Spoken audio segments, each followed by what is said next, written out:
जय श्री हरि। आइए सुनते हैं वरुथनी एकादशी की व्रत कथा। तो धर्मराज युधिष्ठिर बोले कि हे भगवान, मैं आपको नमस्कार करता हूँ। आपने चैत्र मास के शुक्ल पक्ष की एकादशी अर्थात कामदा एकादशी के बारे में विस्तार पूर्वक बतलाया। आप कृपया करके वैशाख कृष्ण एकादशी का क्या नाम है तथा उसकी विधि एवं महत्व क्या है, कृपया करके भगवान श्री हरि ने कहा कि हे राजेश्वर, वैशाख मास के कृष्ण पक्ष की एकादशी को वरुथनी एकादशी के नाम से जाना जाता है। यह सौभाग्य देने वाली, सब पापों को नष्ट करने वाली तथा अंत में मोक्ष देने वाली है। इसका महत्व कथा आपसे कहता हूँ। वरुथनी एकादशी की व्रत कथा। प्राचीन काल में नर्मदा नदी के तट पर मंधाता नामक राजा राज्य करते थे। वह अत्यंत ही दानशील तथा तपस्वी थे। एक दिन जब वह जंगल में तपस्या कर रहे थे, तभी न जाने कहां से एक जंगली भालू आया और राजा का पैर चबाने लगा।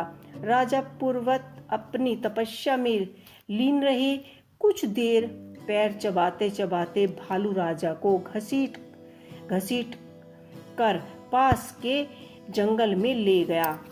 राजा बहुत घबराया, मगर तपस्या धर्म अनुकूल अपने क्रोध और हिंसा न करने भगवान विष्णु से प्रार्थना की कि करुणा भाव से भगवान विष्णु को पुकारा। उसकी पुकार सुनकर भगवान श्री हरि विष्णु प्रकट हुए और उन्होंने चक्र से भालू को मार डाला। राजा का पैर भालू पहले ही खा चुका था। इससे राजा बहुत ही शोकुल हुआ।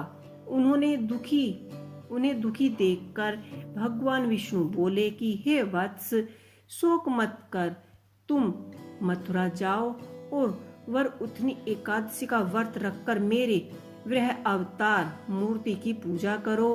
उसके प्रभाव से पुण्य सुदृढ़ अंगों वाले हो जाओगे।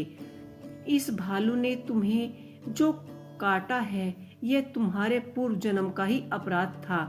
भगवान की आज्ञा मानकर राजा मंधाता ने मथुरा जाकर श्रद्धा पूर्वक वरुथनी एकादशी का व्रत किया।